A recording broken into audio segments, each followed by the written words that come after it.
socializing these aspects has tended to work in almost every country compared to not working, right? So, well, if you believe in the Second Amendment, then essentially today the adequate version of that would be for every single person to genuinely have tank, a couple of drones, like a stealth plane, a helicopter.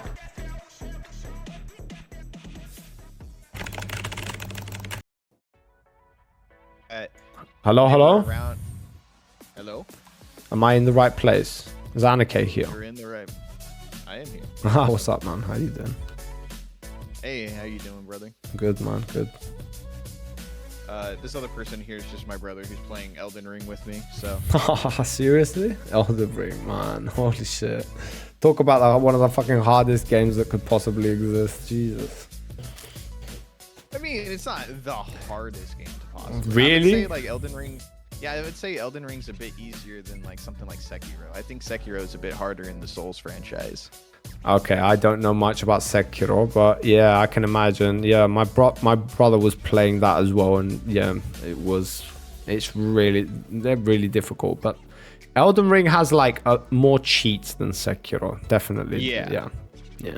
Sekiro like leans heavily into a combat system without like abilities or anything else like that. Well, in Elden Ring, you have like this open world and you can do magic and a bunch of stuff. Sekiro is like you just have your katana and you better hope that you're better than all the other enemies.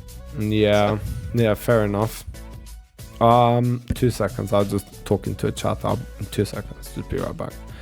No problem. Rizzo, I mean, you can, man, but obviously I'm gonna answer them after we're done with the conversation because I don't want to be like pivoting the conversation here and there. Just letting you know, man.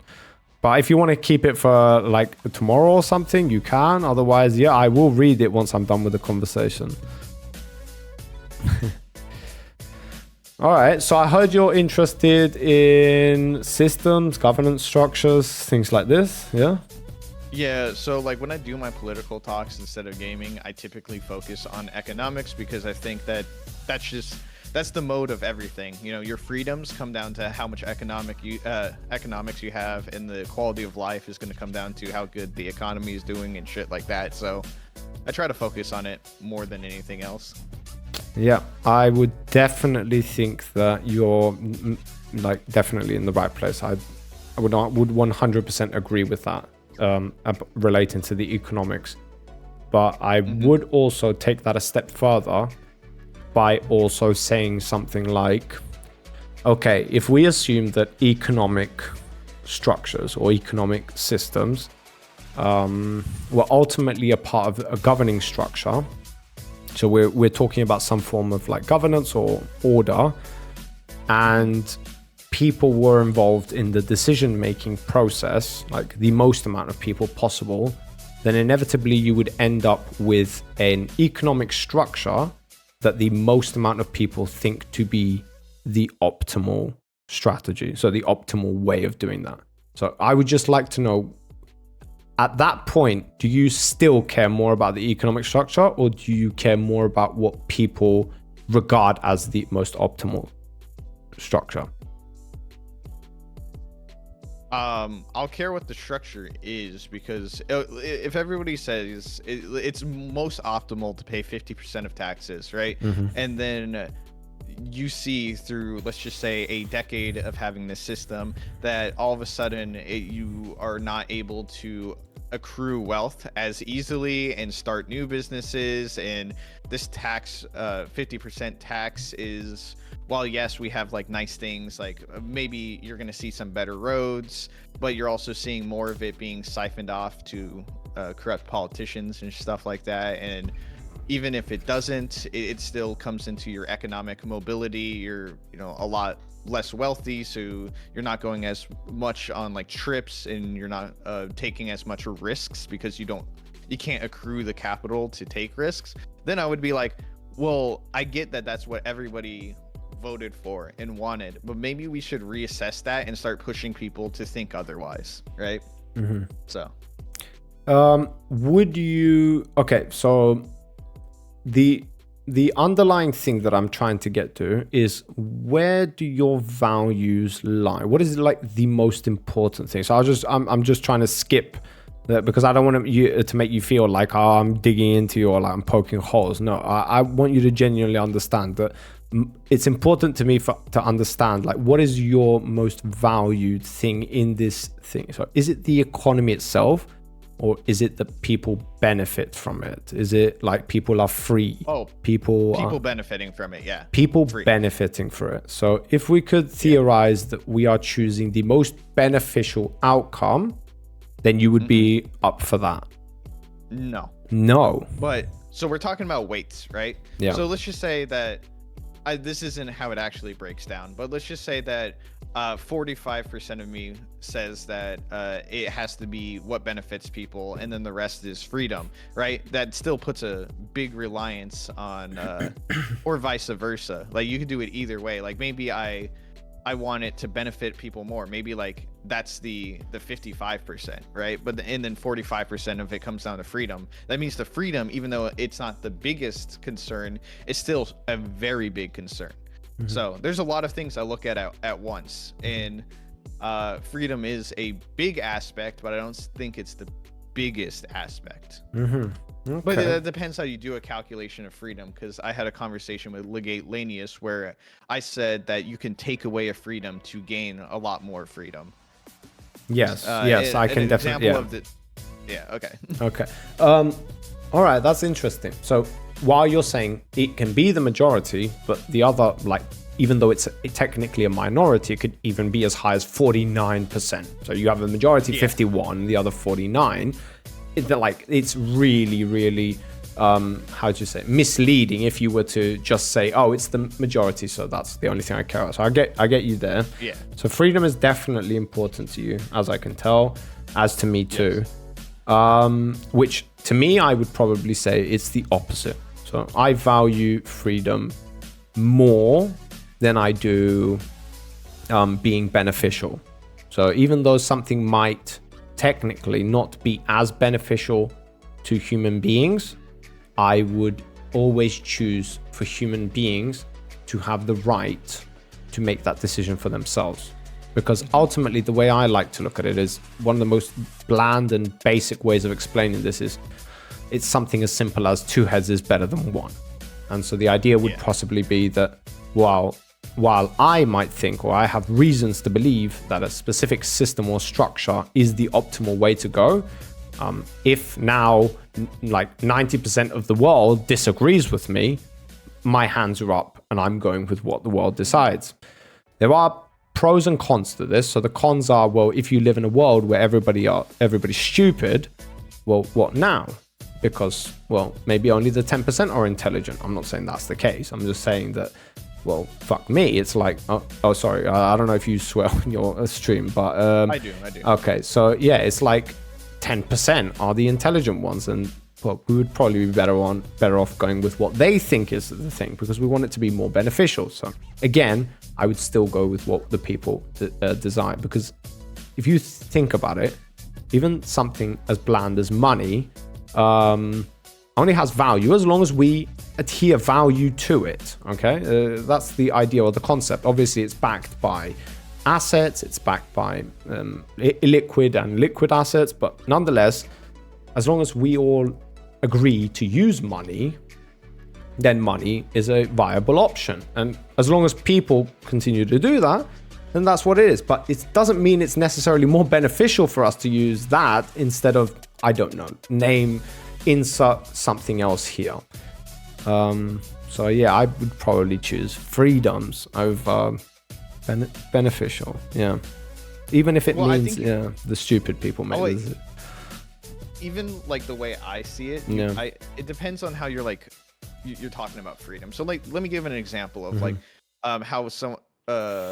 how someone might have their freedoms taken away to kind of gain a little bit more freedoms in a way, or in a way of like making sure like being beneficial is more important than your personal freedom. All right, like you legally in almost every society cannot make yourself a slave. What's up, right? Like, you cannot give yourself to somebody else to work endlessly for like a company for zero money, right? Like, you have to get something back. I mean, there's a little bit of some tiny loopholes, such as some places you could do like an internship, right? But then you're technically still getting stuff, and there's still like worker rights. So you're still subject to the worker rights, even if you're not getting direct payment and crap like that. But generally in a society, we say you can't just like sign a contract away to give yourself away. Okay, so this means that we're taking away a personal freedom. But in doing so, you have the freedom of literally not being a slave, being compensated, and then always having money for your work, which, and then in return, gives you economic freedom, which is the most important. Mm-hmm. Another example that I like to use is like aviation. Mm-hmm. You are not free to just go make a plane and fly it, right? And by taking away this personal freedom and having the regulations that we do on building aircraft and flying experimental aircraft in air zones, everybody else gets the freedom that they can walk around town and not worry that a experimental aircraft is going to blow up and then rain hellfire onto the city, and you're going to get stabbed by like a piece of a plane part, or that a business is going to have to worry about like a operator that can't control plane flying into their business. So now you have the freedom and peace of mind of not having those things happen, so you can walk around free and be free. And I also want to conclude it with like just mentioning El Salvador. They have effectively elected a dictator into the El Salvadorian president, and the reason why is because of the freedoms he grants by taking away freedoms. He cracked down and basically did martial law in El Salvador in order to crack down on gangs and violent crimes. They were previously one of the most crime-ridden places, which meant that citizens could not go out and have free trade and have peaceful lives and be able to have those nice freedoms that we have, which you can walk down the street at night, you can participate in businesses, you can go to the police if someone is breaking the law. That was not something that happened, but because of some of his martial law that he ruled and being able to crack down, he was able to effectively get rid of gangs and crime. And for the first time, people said they felt the freedom of being able to have a business without it being involved with the cartel, be able to walk at night, be able to go out to clubs and be able to experience their beautiful country and city without pretty much panic. And that to me, that's like, okay, so he took a lot of freedoms away, but look at all the freedoms that the majority of the people they got and how their lives are so much better. Yeah. Obviously, we have to take into consideration that there are a lot of people who are unjustly imprisoned. Now, the question is how many of them were, because it kind of like will be comparative. It's like, well, I mean, like, okay, we're not gonna get into this, but I mean, like, when it comes to like Israel Palestine, it's like, what is the number of like citizens that are killed compared to like Hamas, like terrorists, whatever?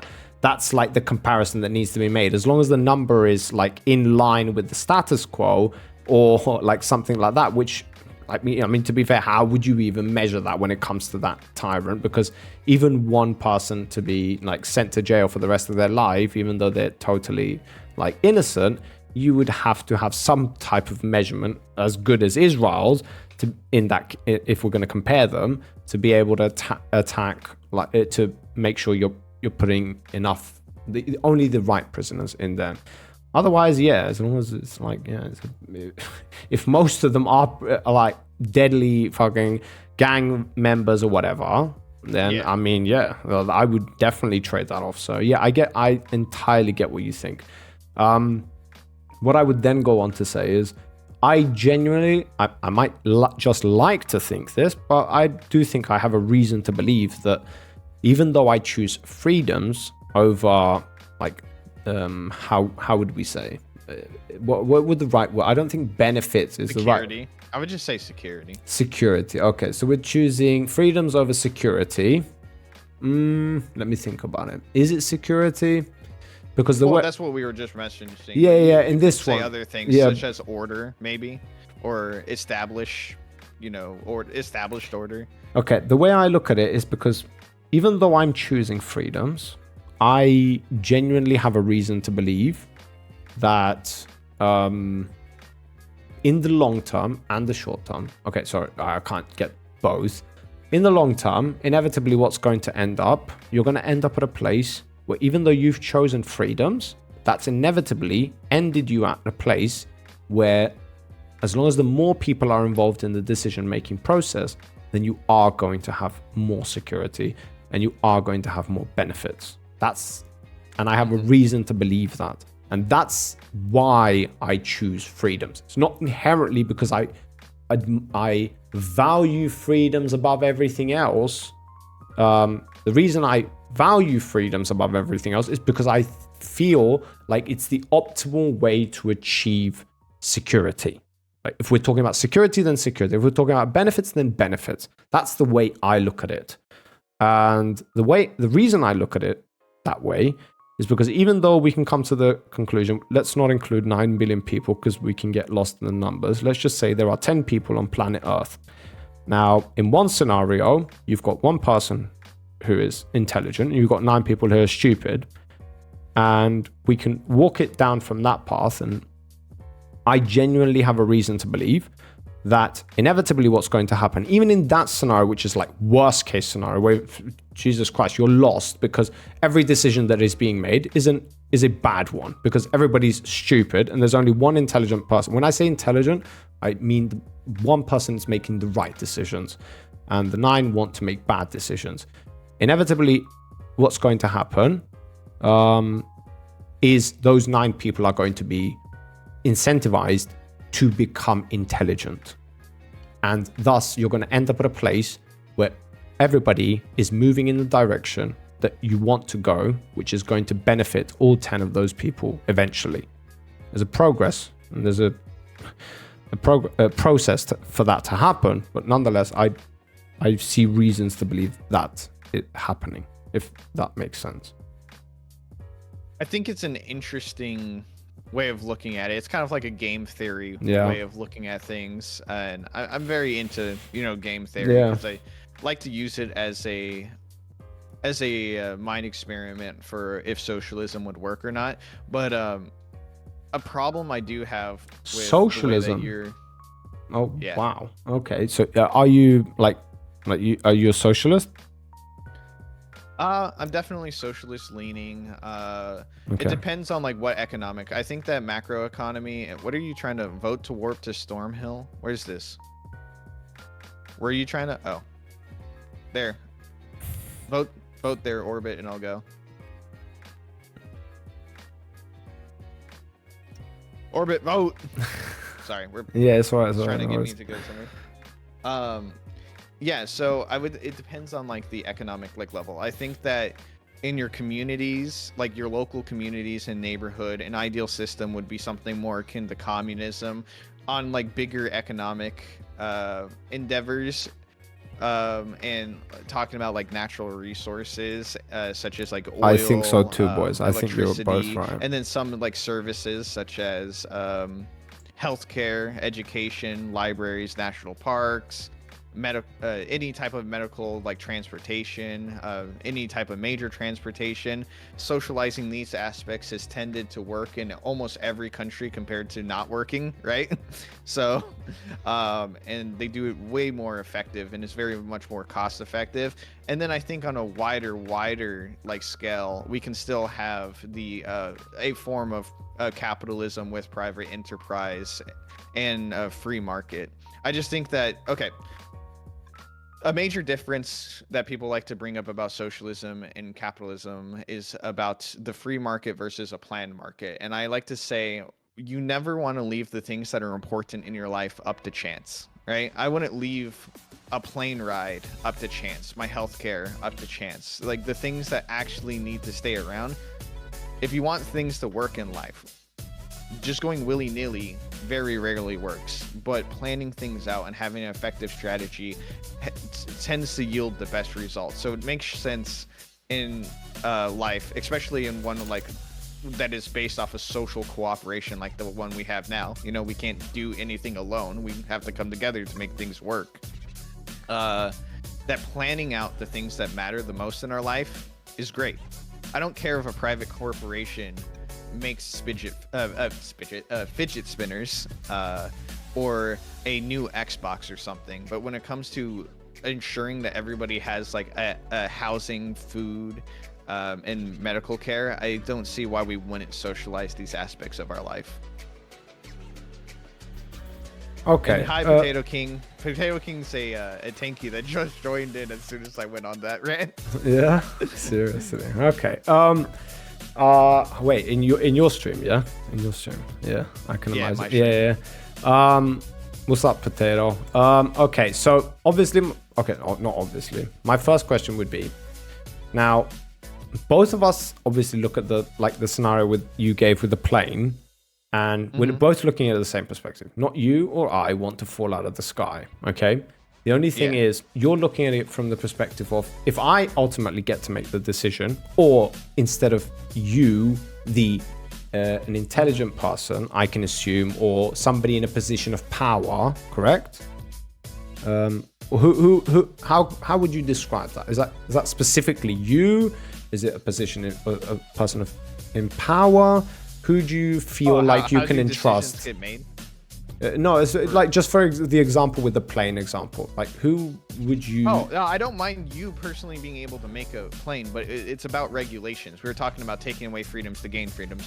People like solo flyers make experimental planes all the time, but the thing is that there is regulations and there's places to do this. So you can't just go into the middle of an airfield, make a shoddy plane, and then fly it over and not have consequences. I mean, maybe if you're in the middle of nowhere and they don't detect that you're doing it, you might get away with it. But generally, we have a lot of laws preventing you from just doing that. So there's certain requirements when making experimental planes, certain licenses when making these experimental planes, and certain areas to fly it over. And the reason that we have these is because very intelligent people that have studied this, have gone into engineering, and have major credentials with aviation, have looked at the impacts and have based laws and regulations off of prior incidents that have happened, right?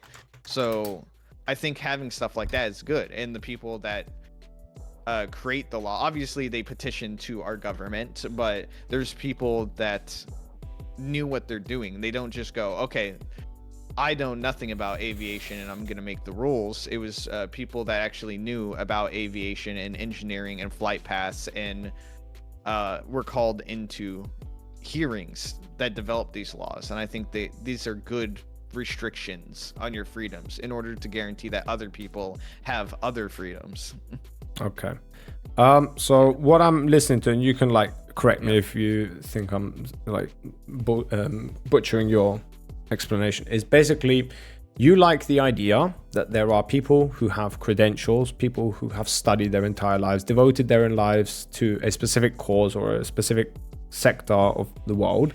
You prefer to entrust them with making the decisions, if it's not your specific genre. So in the case that you were directing decisions, you would like to think that you are in a position where you have those credentials, where you have studied for those things, and you would feel confident in that position to make those decisions, correct? Yeah. Okay. So I don't think that we are in a disagreement when it comes to this specifically, because I too have that. I'm aiming for that. So I too want somebody who has credentials, somebody who has studied, somebody who's devoted their lives. I feel like they are on average, they are going to be able to make better decisions than the average Joe or the average person building their dingy little aeroplane that could potentially dismember as it's flying through the air. So I don't think we disagree about that. And I don't think we disagree about, we want order. So we want people to be able to allow to regulate and to make decisions regarding all the parts of the world, all the components of the world that work together to allow us to live the lives that we do. The only difference that I could potentially have with you, and I don't think that we should have this, because would you disagree with this statement? If there is one, let's just say he is experienced, he has 30 years in aviation, studying aviation, he has 30 years in building fucking airplanes. He has, let's just say, this is an unrealistic hypothesis, just to understand where you stand, where you're on this topic. He is like the most pro of pro people when it comes to building airplanes, all right? Nonetheless, he's still a human being. Human beings make decisions. Now, would you prefer solely that individual making the decision? Or would you now prefer, actually, if 5 people exactly like him, just not the same people, to all get together and they to make the decision? 5.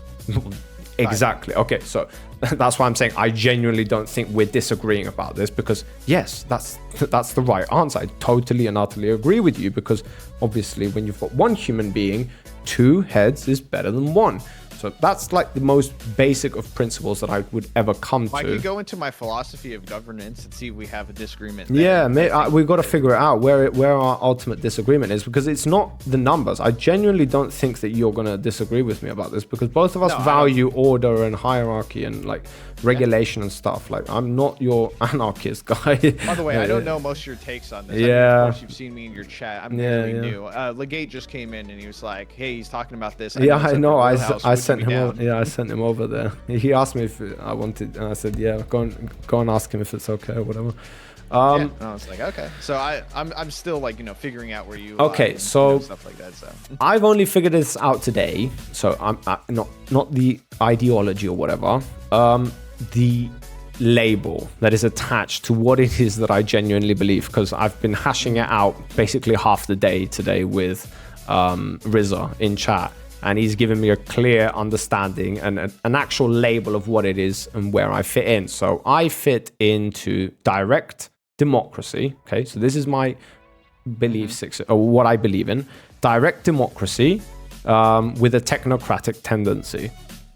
Now, I don't know. Yeah, do you understand that at first value? Because not even I understand. Not even I. I'm probably the last person who should understand that. But yeah. Okay.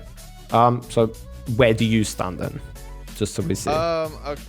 So I think when it comes to macro governance, there's no way around having some type of republic / representative democracy, as they call it in like Iceland and Norway. You're gonna have to put some representatives in your place. I'm down for the direct democracy on like local levels when it comes to a lot of things, right? But I do think that when it comes to macro, you're gonna have to have some type of main representative. So on like a local, like state level, wait, where are you trying to teleport to, Orbit? Give me 1 second.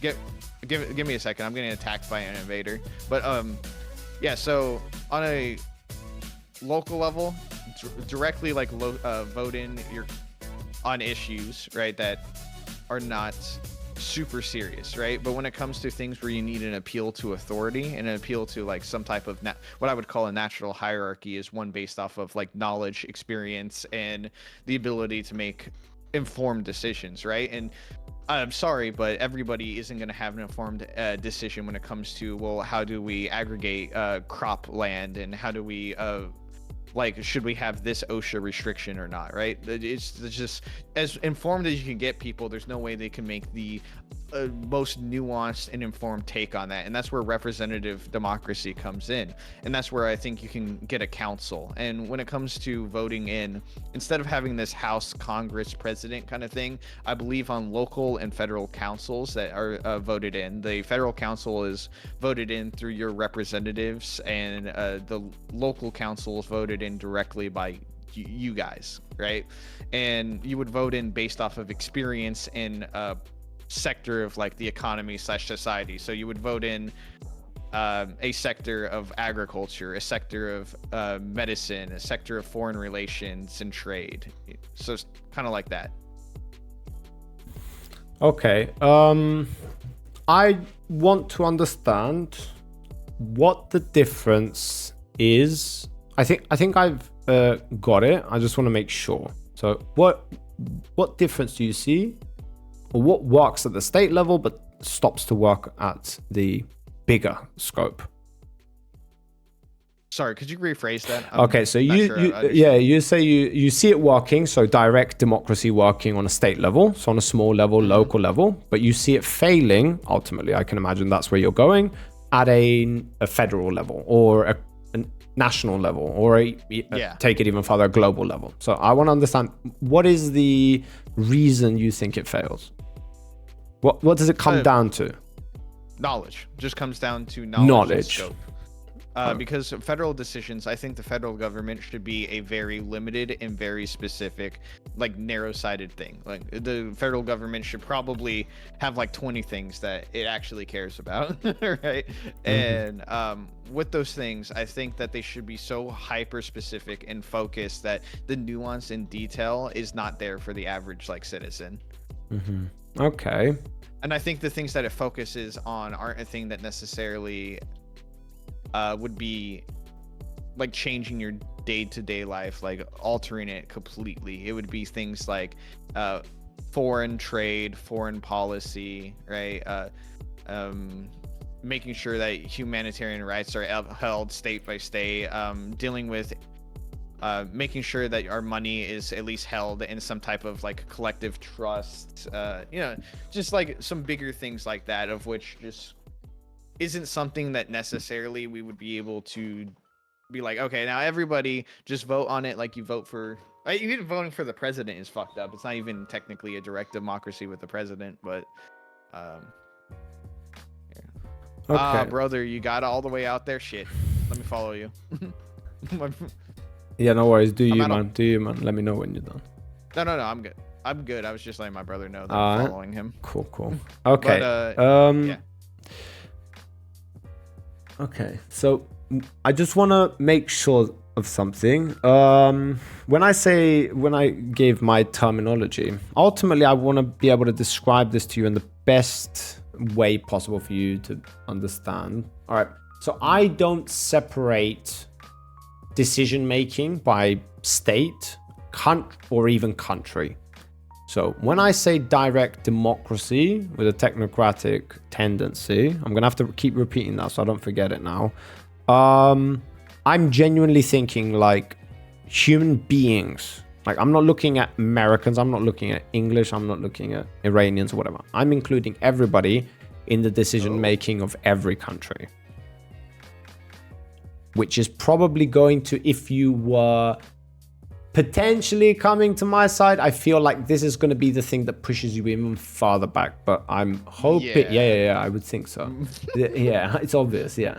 The only difference is that I would like to understand why you feel like, just from a numbers perspective, do you feel like there is a too little amount of people in the world who are specialized in, like, let's just say the most specialized thing in the world? I don't know. Let's just think of stem cell therapy or whatever. Like, I don't really know. That's at the top of my head. Do you feel like there are a limited amount of people who are specialized in stem cells, and that's why we would want to appoint representatives? Do you feel like there's a lack of them in the world and we want to savor them? Or do you feel naturally, well, it's naturally that, like, okay, so with the direct democracy, everybody gets a straight up just like say, right? And the unfortunate thing is that humans aren't built to specialize into everything, and in a lot of things, you need to know the specializations and the nuances and the details, and we can't be experts on everything. It's just impossible. But what we can do, and what we're pretty good at, is being able to figure out and point to people that know what they're talking about, and like know specifically about this, which is the appeal to authority in a natural hierarchy. Okay, so like I don't know shit about how to tame a dog, so I would go to somebody and hire somebody that knows about taming dogs if I needed to tame a dog. Right? Same thing with like a government. It's not that there's just so limited supply. It's just by virtue of how nature works and how information is retained in our lifetimes, there's not enough time to know everything to make the best decisions. Now, this is going to probably change with AI, and we can get into the technocrat part of what you're talking about, and like having a what is it called, what is it? Where you use technology to make most decisions. Wait, is that what you're getting from technocratic? Oh, am I misunderstanding? I'm sorry. No, I've just taken this from like Rizza in chat, one of my chatters today, and he was the one who explained that to me. And I did research it, but I can give you, like, if you research technocracy, it's exponent or technocratic, relating to or characterized by technical skilled elite. I see. Yeah. So my bad. Yeah. Okay, so again, I'm just going to use the same principle, man. I think that we might potentially reach like an agreement about this. Okay, so I'll try it. Okay, so let's just say you have in America, all right? You have in your system, you would have a representative for stem cells, all right? The guy who you appoint to make decisions regarding stem cells, right? That would be the optimal thing for you. Sorry, I wanted to just get something and I kind of blanked out there. All right, yeah. Continue if you want, man. Yeah, no worries. No. I just wanted to. Sorry, I kind of blanked out because I was trying to find this for you. This is what I was thinking of right here. Okay. Technocracy. Yeah. Is a form of government in which the decision makers are selected based on their expertise and given. Yeah. So, when I typed in what is it called when you want a technology to govern it says in its most extreme form, technocracy is an entirement government running as a technical or engineering problem and is mostly hypothetical. And then it goes into how with AI you can take a in futurology you can go into cyber. Oh wow, okay, so yeah, that's literally like, yeah. So like the end of what you're saying is what is the beginning of what I'm basically like. So you're saying, so you're saying like the ultimate, okay, yeah, like the ultimate ending is that AI makes the decision. Then yes, I would say that, but before before we end up at that place, because that is a real potential place, which again, to be consistent, yes, that would be my take, is eventually you would end up at a place where AI is basically going to make decisions for human beings. Okay, so as long as you understand that, yes, that would be my place. But for now, the difficult part isn't AI. So if AI is going to be making all of these problems that exist are just like go away and they vanish the moment AI enters the picture. The only reason we have problems when it comes to direct democracy is because human beings are inevitably involved with it. And again, I'm just going to give an example to this idea where you like the idea of representatives being elected that then represent, obviously, the people when it comes to decision making. Now, I might not be on point here, so like try and like put me back on point if I'm missing here. But the same how it works in the United States, essentially, where basically you've got representatives of each state or whatever, and at a federal level and a state level, who basically adhere to all types of decisions. So these people don't genuinely specialize in specific things, because then there would be a problem regarding efficiency. So you would need where you have one representative who specializes not just in anything, they are just like a politician or whatever, then you will need 20 of them to be able to make the same amount of decisions. So I get that. The only question I would have is, would you prefer, in regards to, let's just say that the government had to make a decision regarding planes again. Let's involve, considering that we've already used it once or twice. The government needs to make decisions regarding a new plane that is coming out, the model of it or whatever. Would you prefer that a representative were to vote on that? Or would you prefer the same professional that we mentioned earlier? If possible.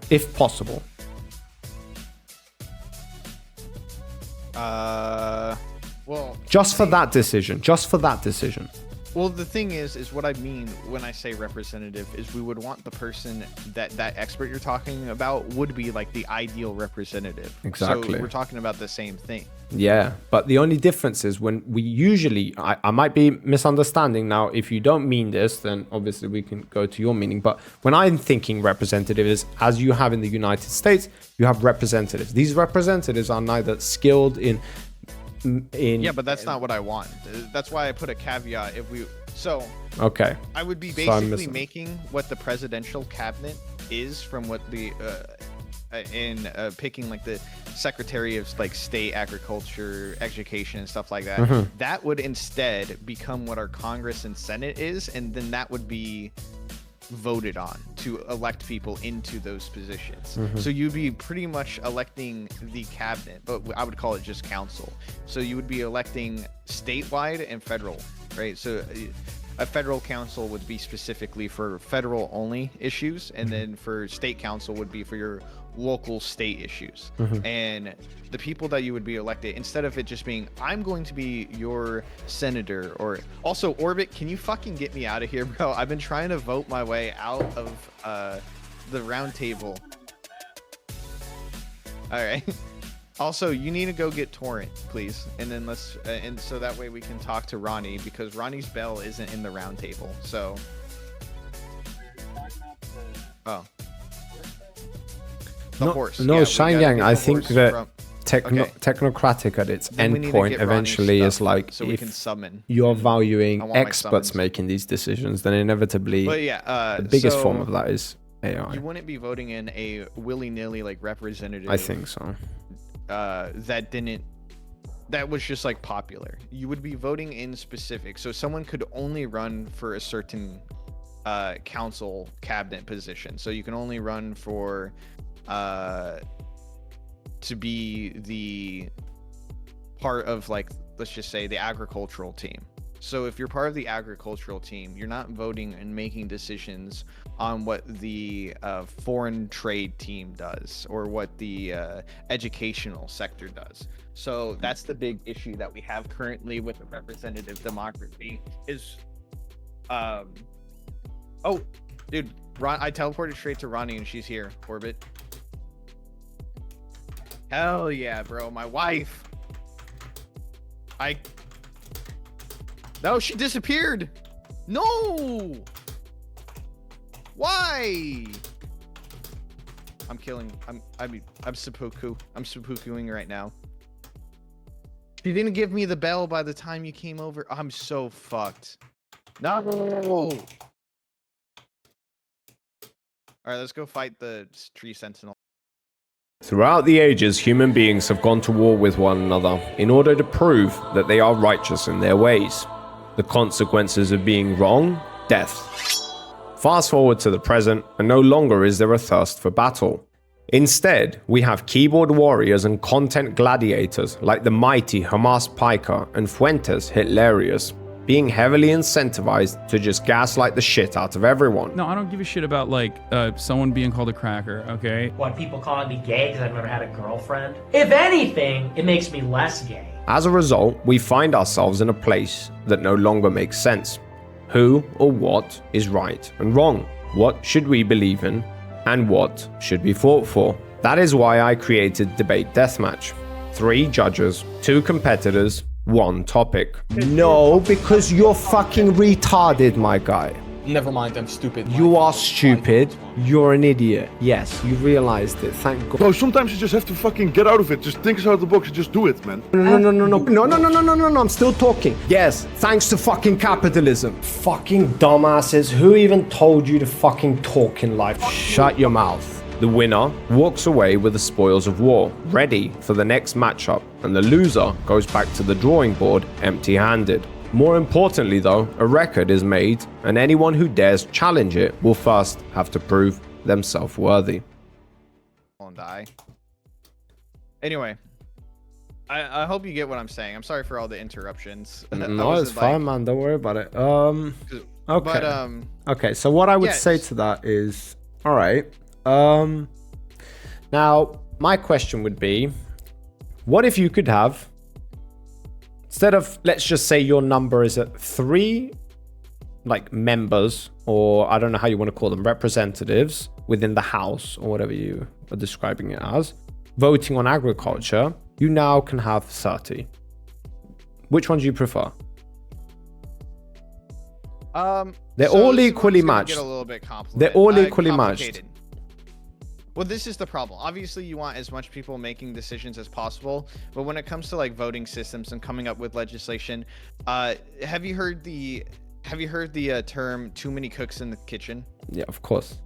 Yeah, you don't want too many cooks in the You kitchen. know why that's there though?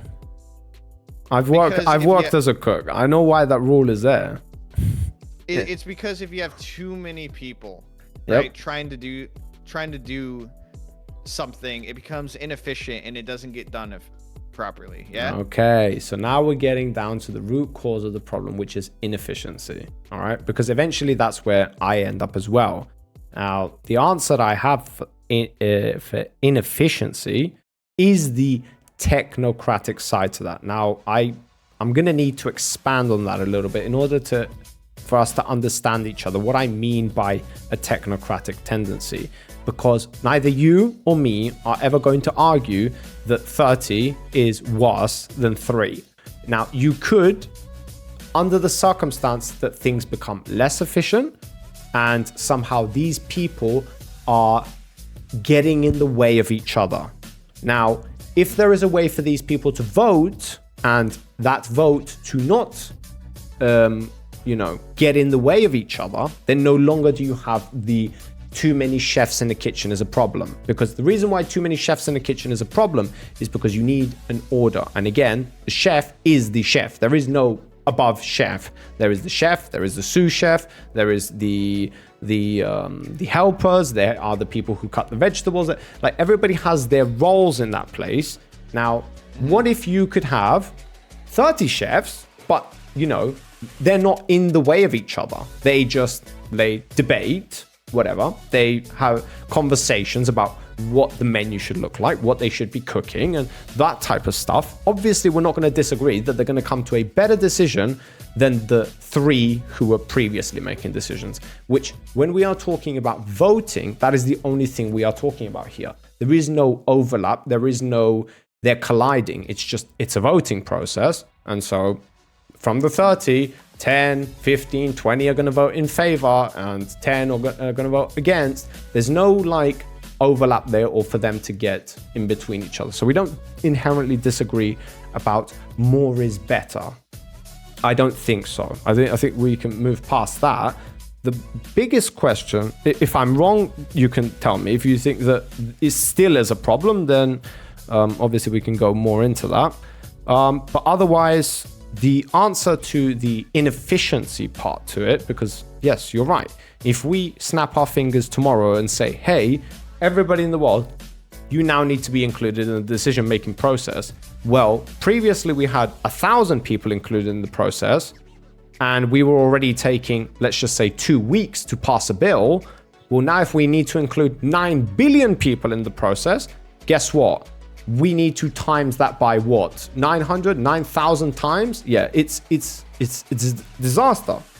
So the only answer that I have to that is basically you're going to have to make it technocratic, which is even though everybody can vote and is incentivized to vote to a certain extent, everybody's vote is valued differently.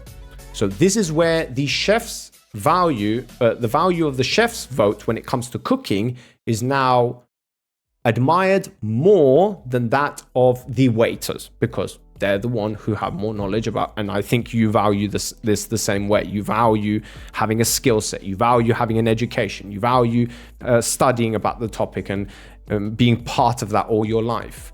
And we both feel like they are the people who are going to make the best decisions. So ultimately it would come down to, hey, if the thing that requires voting is in your skill set, in your field of studies or whatever, then when you vote on that, your vote is going to be valued higher than that of somebody who is not in your field of study. And thus that would eliminate the potential for everybody's vote is equal. Everybody's vote is not equal. And you kind of have a mismatch of representatives. They're not representatives, although you could consider that when they are considered in their field of study, if that makes sense. What do you think about that? Because I genuinely think that is like, that potentially I've yet to hear of anything better than that. Even the idea of having representatives as we have in the government, anything, the only reason we have them is because of that inefficiency thing. And as far as I'm concerned, it's because there is no way to value certain people's vote over others, and maybe there is a certain taboo to that. Maybe it's like, okay, well, how do we pay all these people to vote? How are we incentivizing them? Those are good questions, but I feel like there are plenty of answers for those questions. I think that the biggest problem is the efficiency part, which I think the technocratic thing solves. I mean, I think what you're saying might become a reality. You like, do? Have, like, with AI. Oh, with AI. I think that with AI, you know, we're going to be able to process things and do things on a whole new fucking level.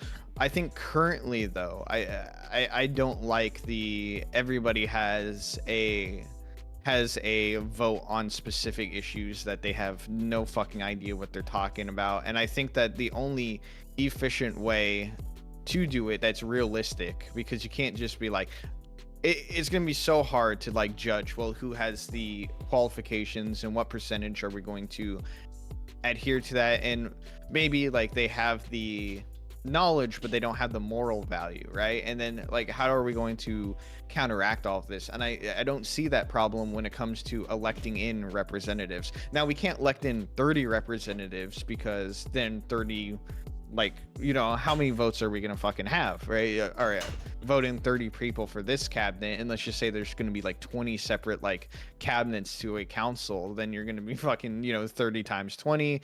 It's gonna become too much. But I think that you can have a system where you elect in maybe 5 or something, right? For each, you know, these are the people, and they're able to have delegates or something, right? But then you can add sort of a check and balance system where if somebody's not doing good, or if they're not, you know, adhering to values of society and are being unethical or something, you can impeach them midway, like have a vote. And if it's like 2/3 against them, then bam, you're out or something, or like 3/4, right? Like a majority, a super majority vote to impeach somebody in the middle that you've already had, and could be a good way to keep these constituents honest and on top of things.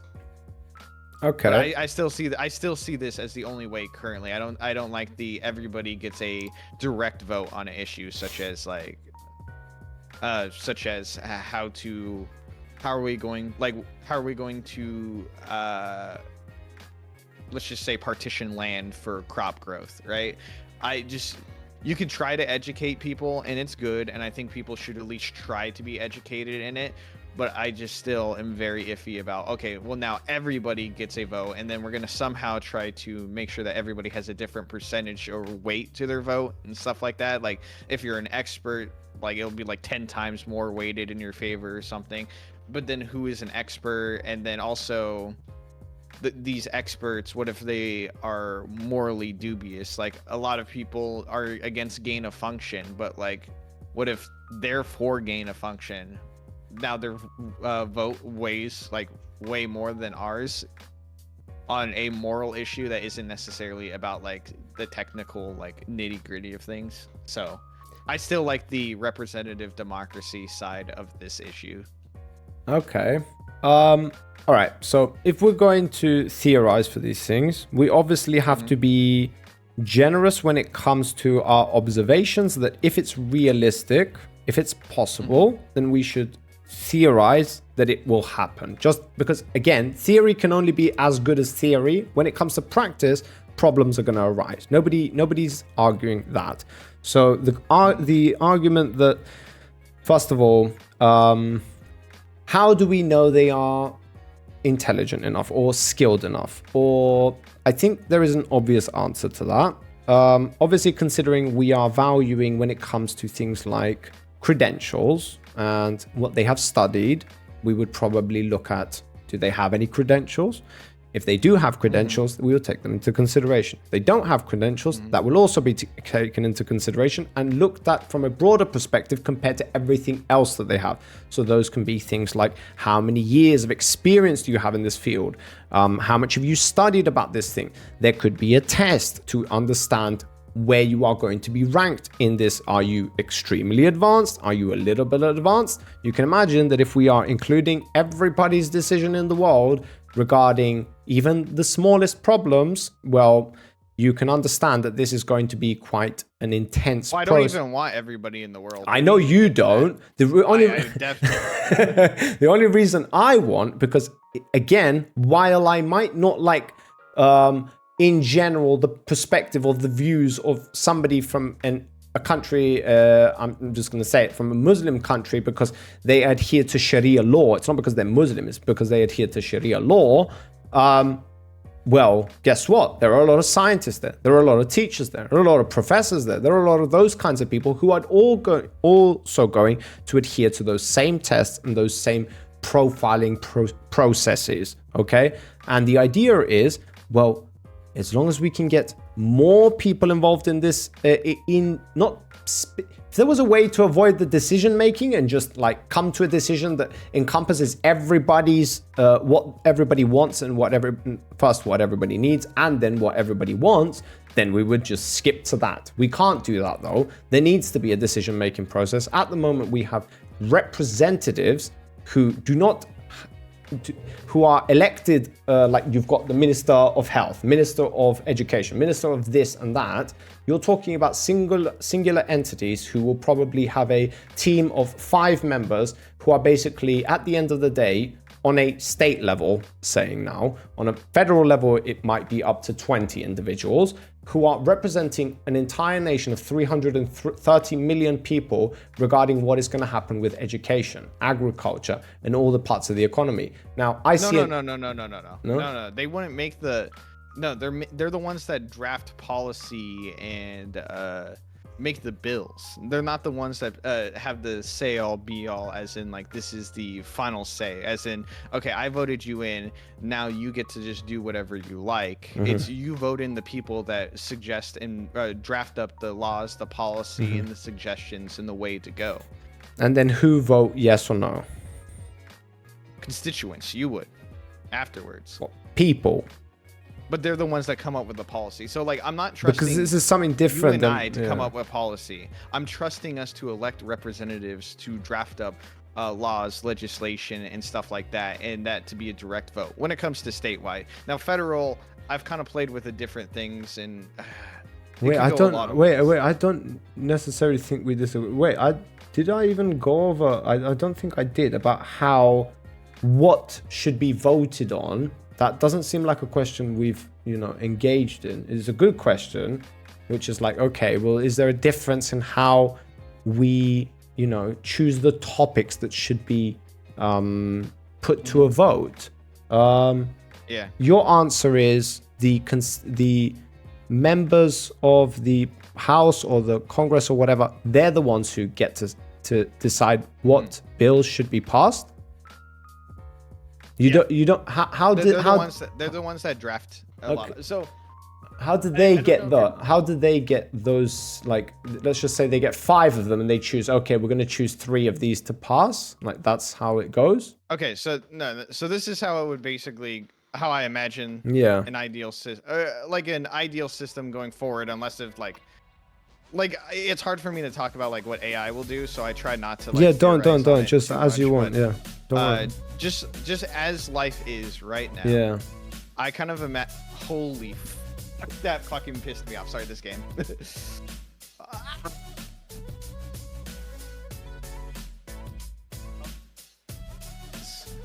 That you have people who vote in that hold elections to have prominent members in certain sectors of economy and government. As I've said, agriculture, you can have like engineering, you can have like food, sanitary food, construction, local infrastructure. Like you can split it up into certain ways. I was just given a number, let's just say it's like 20, right? So you would vote in 20 different cabinets of a council, like different, or like certain sectors of a council, and that would make up your local like state council.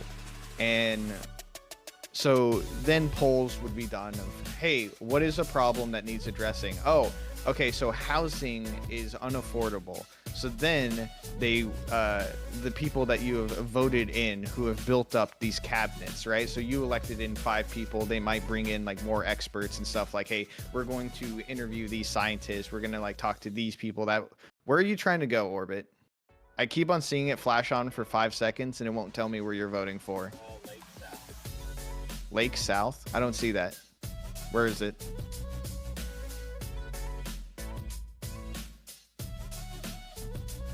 I don't, where, oh, I see it. I see it.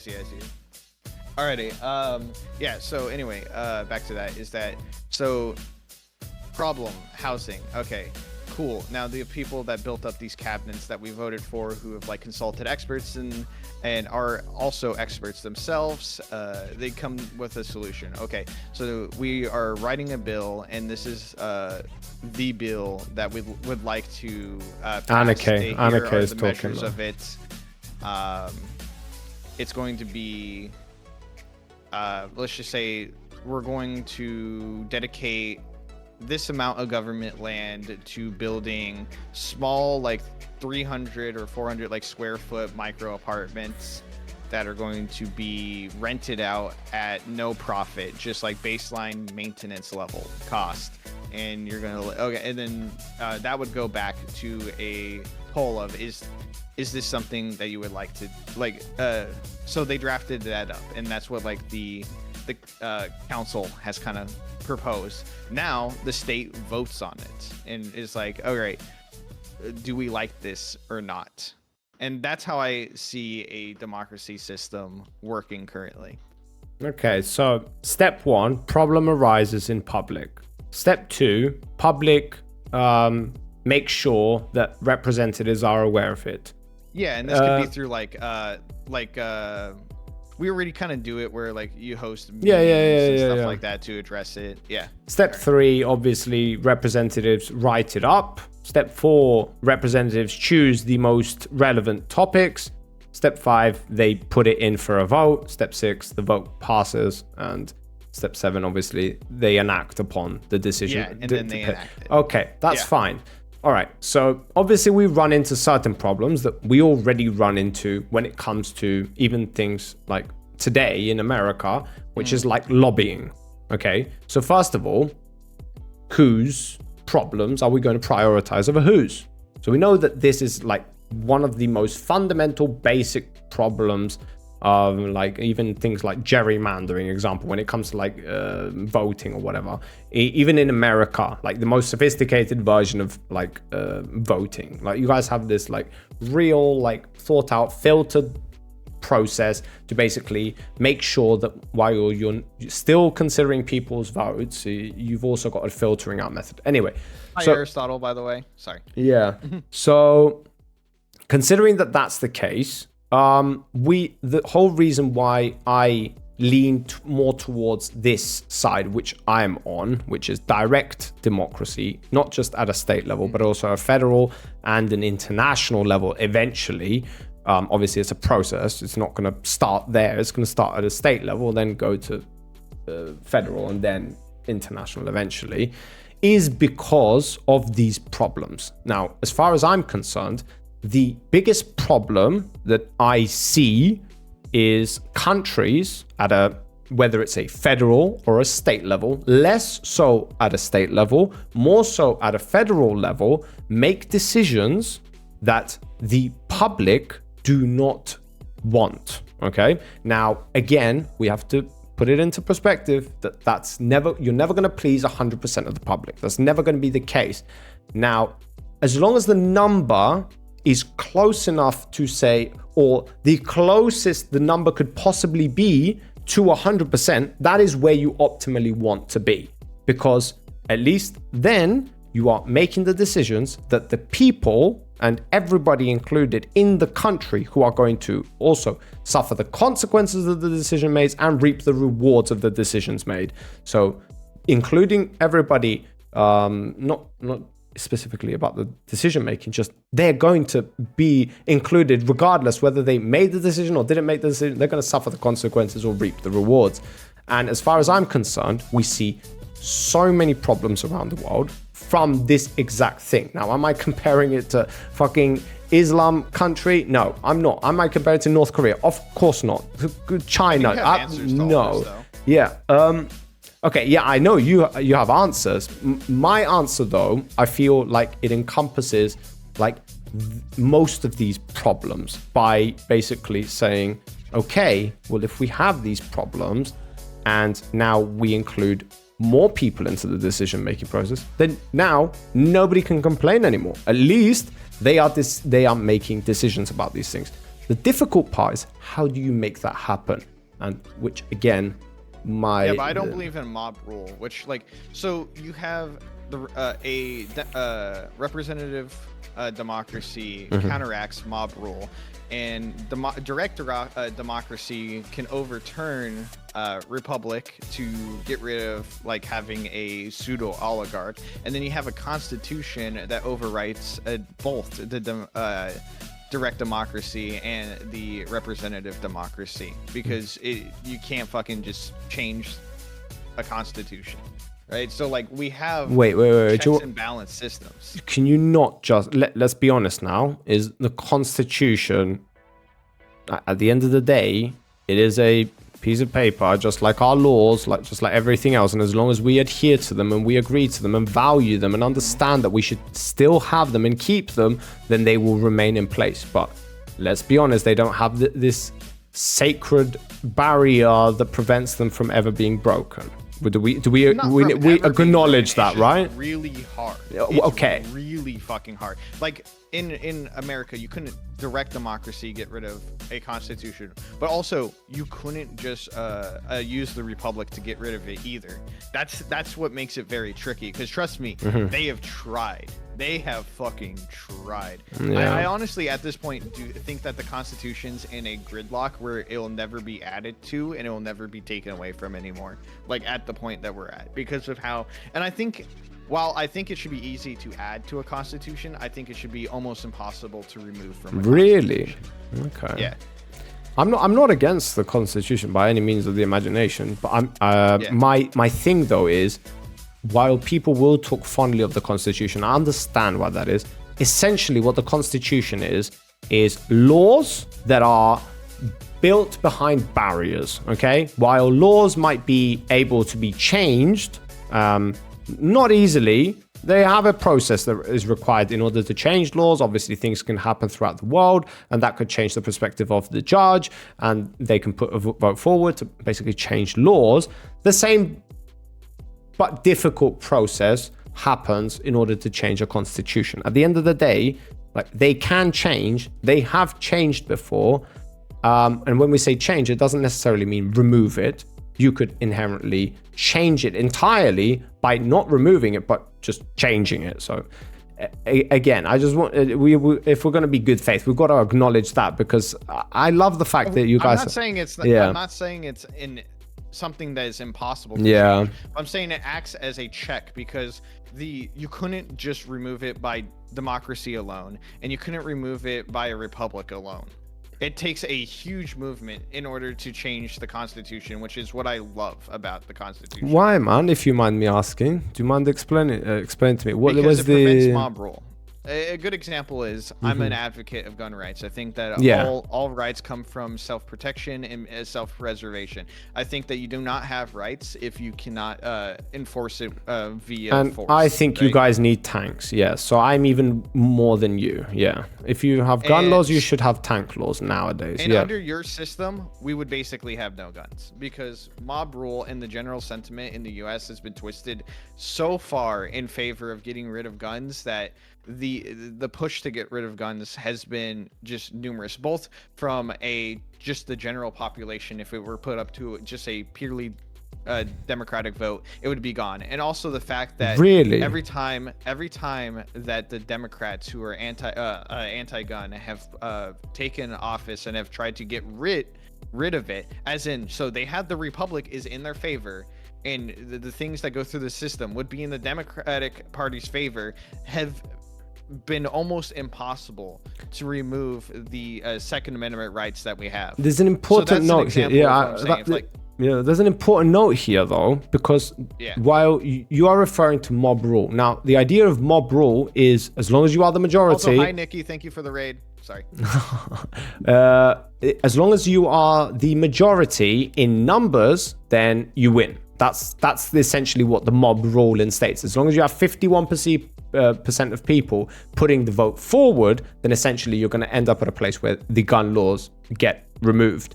Now, I don't disagree with you. The only problem is that the thing that I'm talking about doesn't allow that to happen. And the reason it doesn't allow that to happen is because of the technocratic aspect to it. So even though you might have more people in America that don't want the guns to be legal, you might have less people in America. I'm actually surprised by that. I'm just going to tell you straight up. You have a lot more people in. You have some people in America, whether they are the more or the less, who are more specialized about guns, who their vote is going to carry much more weight, even if the Democratic Party, and thus you're just going to end up at the same place where the gun laws don't go away, because the people who don't want the guns aren't educated about guns. That's pretty much usually what the most common thing. I don't even think you're going to disagree about that. Most of the people who do agree with that. Yeah. So then, with an asterisk though, I don't think that people that are anti-gun that learn about guns too much are actually become pro-gun. I think they just become a little less anti-gun. If that really? So like from my experience of a lot of people I've educated on guns, it comes to the, okay, I may have been misinformed on some gun facts, but it becomes into a philosophical debate if you think that the having guns at the risk of like the risk of mass shootings or like armed violent vigilante groups is worth it. So it becomes less about the appeal to authority of knowing about guns and more of an appeal to a philosophical standpoint of if you think a civilization should be armed or not, and if that's the most like peaceful way going forward. Yeah, I think that anybody who doesn't know the answer to that is pretty. I would like to believe that anybody who gets informed accurately about this topic, they would eventually come to that decision. I think that people who are like genuinely, as you say, on the Democratic, but I don't know if there's the split. Obviously, you know better when it comes to gun laws. But if the Democratic Party is wishing for gun laws to not be for them to stop having guns, like essentially, correct me if I'm wrong, but most people who are pro-gun laws mostly originate down south in America. Is that just a misconception, or is that genuinely the rule? Want gun laws? Yeah, no, it's more the north than the south. More the north. Like, okay, when I say south, I'm talking like Texas. I'm talking like yeah. Gun laws specifically would be like Washington, Oregon, California, Minnesota, Wisconsin, Maine, New Hampshire, Vermont, Massachusetts, like all the northern states. Wait, so those are all like blue states, no? Yeah. Yeah. Wait, so aren't they? It's not that they don't Democrats? Always say we want the guns to be banned, but they put like they want they tried to get rid of the Second Amendment that pretty much safeguards a pretty strong stance on guns in order to either get rid of guns completely or highly limit it so only a few people can have very specific guns, which then is getting rid of gun rights. So they want to get rid of the gun rights aspect of it, not fully ban every single firearm in the country, but make it like, oh, well, you had to have been ex-military or ex-law enforcement, or you can only own a gun that has 5 bullets, is lever. Thanks, Rizzo, man. Have a good day, bro. Have a good night. Sleep well. See you tomorrow. You can't take it outside of your house unless if you're hunting, kind of thing. So then at that point, it no longer is a right. And in order to do that, you would have to get rid of our right to bear arms the way that we have it currently written. Look, considering we're on the topic, like I genuinely think the reason why you have the gun laws that you have is because those the Constitution was written, like we're talking about in the 1800s, right? Or the 1700s, yes. Correct me if I'm wrong.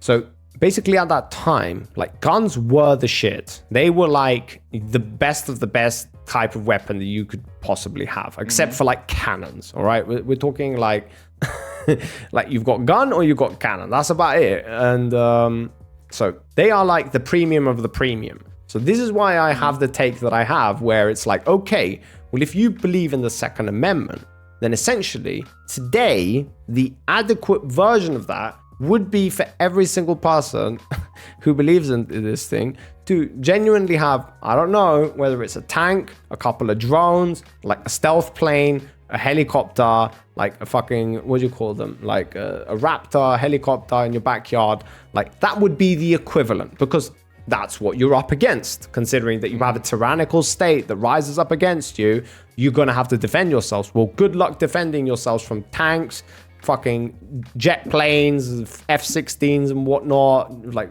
rocket missiles.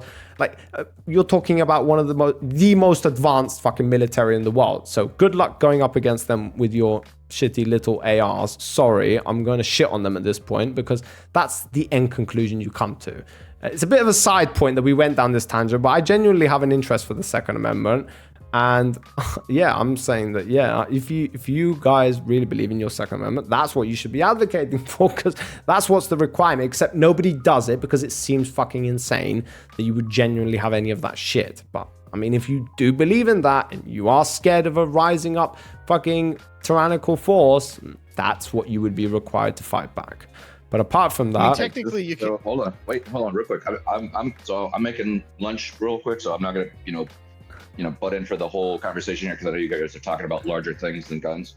But I did want to say, I think there might be like a point where you might be either not understanding like the American mindset when we talk about gun laws, and maybe you're thinking of the whole thing. So for example, like, when we talk about gun laws in America, we're not talking about, like, even though the Second Amendment is in the Bill of Rights and in the Constitution, we don't, even though that is a very legal document, we don't consider that gun laws. Anytime gun laws are brought up, we're talking about red flag laws, we're talking about limits on magazine capacity, we're talking about the ability to own suppressors and silencers, whether or not you should own a tank or a drone or a fucking nuke. These are specifically the laws. And what piqued my curiosity is like why you thought that the gun laws would be stricter in the South. I think you were saying like a minute ago, you were saying like your perception was that gun laws would be stricter in the South, or maybe that your perception was that gun laws would be freer in the South. But I don't know. I was wondering like where your mind was when you were kind of like putting all that together. Okay, so the first thing would be I'm misled by the idea that gun. I just all my life I've heard of Texas, and that's why when I look at the United States of America, I see Texas being on the South. I don't know, maybe I'm making a wrong correspondent there. No, you're totally right. But my question is, when you hear the phrase gun laws, yeah, do you think more freedom or less freedom? Oh, I think more freedom. Okay, see, that's why I jumped on the call, because Americans do not see gun laws as more freedom. Gun laws in America is less guns, less freedom. Okay, there are no states out there that are trying to give us more guns and more rights. Yeah, there is only taking it away from us. That is what gun laws are about in America. Sorry. Okay, so I'm specifically talking about, I think it's your Second Amendment. The reason you have the Second Amendment is in the case of a rising up of a tyrannical force. Now, correct me if I'm wrong. Again, I'm not American. I'm very naive about these things. But it's about a tyrannical force, and that you would be able to protect yourselves in the event that were to occur. Is that correct, or is that wrong? Yeah, I mean, like the big perception is like, yes, our own government would be something we would need to protect ourselves from. Okay. Now, granted, obviously, if they have tanks and nukes, there's nothing we could do about that. So we might as well have tanks and nukes as well. Exactly, because then you can do. Yeah. Whoa. Okay, I'm getting in on this. I hate this fucking. Casey does this fucking bullshit too, where it's like, well, they have guns and tanks and stuff. Yeah. Yeah, but they do, bro. Like, what are you saying they don't? Like, they do. Well, yeah, but like, it's just completely ignoring two facts. One, they can't nuke their own fucking country. Why? Who says that, bro? Have you ever been to North Korea? What do you mean? North Korea doesn't fucking nuke their own. Yeah, okay, but what else does it do? Like, okay, so. Also, they don't have guns there. But what we have seen is, one, nuclear warfare, impossible to do in your home territory. But two, urban warfare is very much about it's very hard to just do the tactical conventional warfare strategies. It's not going to be like World War II or even like the war on terror, the way that we've seen it. It's completely different because you're going to be going house to house where people are armed to the fucking teeth. You're going to have people in the military that have family members and their loyalties might not be directly for the military. And we're talking about urban warfare where you can't get tanks through every fucking street, and you're not going to know who to drone strike and anything. So you're going to have to go door to door, boots on the ground, and that means that the insurgency, or like the whatever you want to call the anti-government forces on the ground, actually are able to have a little bit more of an advantage. Okay, but you are doing a lot of what's the word am I going to use now? Basically, you're theorizing that would never happen. Now, I'm saying to you, take it to the extreme, play out the scenario, and you eventually have a world or a country, especially you're talking about America. The fact that you guys genuinely have had not just a rule or a law, but something that you all have in your hearts connected to you for the last 200 years, and you all like pray and like value yourselves, pride yourselves upon this value, and now you have some tyrannical force, and you are assuming that tyrannical force is either one, merciful, which you should never do, because if they are merciful, then they are going to choose to do the efficient thing, all right, instead of the brutal thing, which is to basically annihilate people, which has happened. If you look at tyrannical governments in the past in other countries, don't worry about them nuking their own people. You've got plenty of examples of presidents, dictators doing far worse than just nuking their own people. They obliterated their populations at some points. Like if you're looking at like Mao, populations were unarmed populations. Yeah, but the only problem is why that didn't have the American mindset. Yes, in America, there's a I will fight the government if I have to mindset. Like there is a I know. This is completely different. I know. It's not a one-to-one comparison. You guys will push back, and if he's so tyrannical, that's the assumption you should make, that if he is tyrannical, then he's going to do everything he can to basically make you obey him. That's what the most tyrannical thing is, okay? So you've got to assume that by the get-go. You can't assume that he's going to be merciful, because if he's not merciful and he is a tyrant, then you've got to assume that if you push back, he's going to push more back. And if he can't push more back with guns, he's going to use tanks. And if he can't push more back with tanks, he's going to use planes. And just take it to the extreme. Tyrants are tyrants. You can't assume them to be merciful. All right. So again, I'm not assuming they're merciful. I'm assuming that if you nuke an area, that area becomes unfucking usable, and if you destroy enough infrastructure, you're not going to be able to build it up. And if you kill enough civilians, then you don't have anything to roll over. So there's a certain level of tolerance, and then. When you're talking about the armed Americas, and then look at the armed forces who would have to do this, who are the most conservative, anti-fucking fascist government rule. They don't even like it when you're being told to wear a fucking mask, right, during a pandemic. Like, I can't imagine what you're kind of laying out. You would have a civil war in the military just to start with, before it even hits the main population. Yeah, so I'm theorizing that you guys have balls and you have guns. And so I'm theorizing it will be far worse than any other tyrannical takeover. Because in the other tyrannical takeovers, they don't have those two things. Or wait, they might have one of them. Stop looking at tyrannical takeover, because it would be guerrilla warfare, as one of my chatters pointed out, and look at things more like, how did Afghanistan go? It wouldn't be guerrilla warfare, because guerrilla warfare incites basically the public against the public.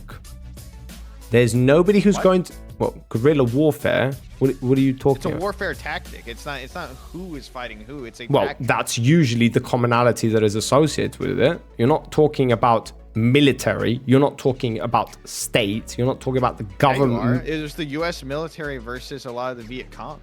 Wait, you associate that with guerrilla warfare? Maybe I'm just Yes. Okay. All right. So I'm looking at it differently. All right. So I associate basically the wars that happen like in the African regions as guerrilla warfare. That's usually what happens. It's the public against the public. You have militias that are raised and they basically fight each other. Now I might be using a different definition. Maybe I'm wrong about that. But anyway, the point is what I'm trying to make to you. I don't really think we should be arguing about this because, like, at the end of the day, like, if you are to assume that a tyrannical force it rises up in America, let's just say, I don't fucking know how, but the whole reason you have the amendment in place is in the case that were to happen. Now, if you were to have that happen, you would have people obviously standing up trying to take over the government. Now, considering that they are a tyrannical person that is willing to go to any stretch of the imagination and any idea that you could possibly contemplate, which is, hey, he's not going to kill all the people because then who's going to work for him? Well, I don't know when was the last time you checked at places like North Korea, my guy, but pretty much everybody is starving on a daily basis. And people die there constantly every single day because they don't have enough food and shit. So any idea or any conceptualization that you have of a tyrant is absolutely fabricated. These people are deranged, insane, egotistical, and will go to every stretch imaginable to basically make your life a misery just so they can feel better about themselves. You're literally talking about tyrants here. Yeah. You would love. So you need to come and hang out with us a little bit more often. I'm telling you right now, what you just said right now. Yeah. We hang around with a couple folks that would completely disagree with you about North Korea. Seriously? I disagree with him. On It's North insane. Korea. It's insane. Like anybody who thinks like tyrants aren't like this. A more unbiased take on the fucking whole North Korean thing, because I'm not trying to say North Korea's great or anything, because I don't view it within my political sphere, right? But I also, don't agree with everything the U.S. says. So I'm not like looking at it as an uber capitalist that's like gun-ho America. And we did a deep dive on like North Korea, and I don't think it's the way that you think it is. Holy shit. Okay, yeah, you holy shit, bro. we have these kinds of conversations all the time, and you will meet people that will say things that will absolutely blow holy shit, man. Holy shit. Okay, well, that's fair enough. Obviously people have their own like statement. I'm not here to like shit on anybody, at least not for now. If we have this conversation 2 or 3 times here, I'm gonna be shitting on everybody. But at the end of the day, like tyrant, bro, like, yeah, no. And again, we're using North Korea here, but just take your pick, my guy. Like, you want to talk about Saddam Hussein, you want to talk about fucking Mao's China, you want to talk about Stalin, Lenin, take your pick, my guy, because every single one of them has something in common, which is absolute fucking mayhem. So yeah, but anyway, I mean, unless you want to get the last word in, I'm gonna have to call it here, guys, because I've been streaming now for like 14 hours. Yeah, so I'm gonna go to bed anytime soon, but I appreciated the conversation. I do too. Man, I think you're honestly good faith, which is something I needed. Legay already knows that, is that I've just been with I appreciate that, man. I appreciate that. Yeah. Because I do want to genuinely believe, like, if you do have some points, which you did, you pointed out some good things, which I genuinely didn't think about in this conversation. Now, obviously, I came up with a comeback, but it's at the top of my head. So I do like to think that you're going to have things that are going to be able to inform me about these topics. So I do genuinely appreciate that, man. Yeah, shoot me an ad and feel free to stay in here. This is a what? Political. Shoot me an ad, what like a friend request. Oh, okay. Like in Discord or in Twitch? Yeah. Oh, in Discord. All right. Add me on Discord, and feel free to stay in the neutral waters if you want. It's a place that I created with other political streamers and people. Yeah. Where it's like, you're not going to get banned on here for your political take or identity. That's the based. only thing that gets you banned from here is going to be if you're actively breaking the terms of service that puts the server at harm of being taken down, or if you're doing shit like doxing, straight up harassing, or being like straight up a nuisance to somebody directly. So like basically takes harassment and illegal activity to get removed from the server. Based, man. Which has only happened like twice now. So it's like, yeah, my server as well. Like apart from like Zen and a couple of other like loose fucking nails. Yeah, it's pretty fucking unhinged. Not gonna lie, but that's the way we like it. So I again respect your values. Again, it's very important. I do want to invite Zen onto the server. Too. Yeah, Zen, sure, man. On the server, just because he's crazy enough that as long as he's not doxing and bro, go ahead. Like he's Zen is all yours, my guy. You can have him. He's our mascot. I don't really think I've literally tried to intentionally push him away from us. No, he comes back harder every single time. So he's just one of those guys. But yeah, you're all welcome to send invites to any of the boys you want. And yeah, again, thanks Lanius, thanks Anike for the conversation. I appreciate it, and we look forward to more of these types of conversations. Yeah. Yeah, man. I'll see you around. See you later, boys. See you later. Bye. See ya.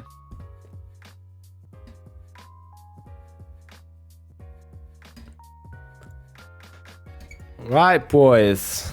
Oh, it's been a long day, long ass day. Holy shit. Don't know if anybody is left in chat, but boys, I'm calling it here. Good night. Love you all. Fuck you all. Go to hell, every single one of you. Yeah, I'm done for today, boys. See you tomorrow. Arrivederci. Good night. Kalinichta. Пока.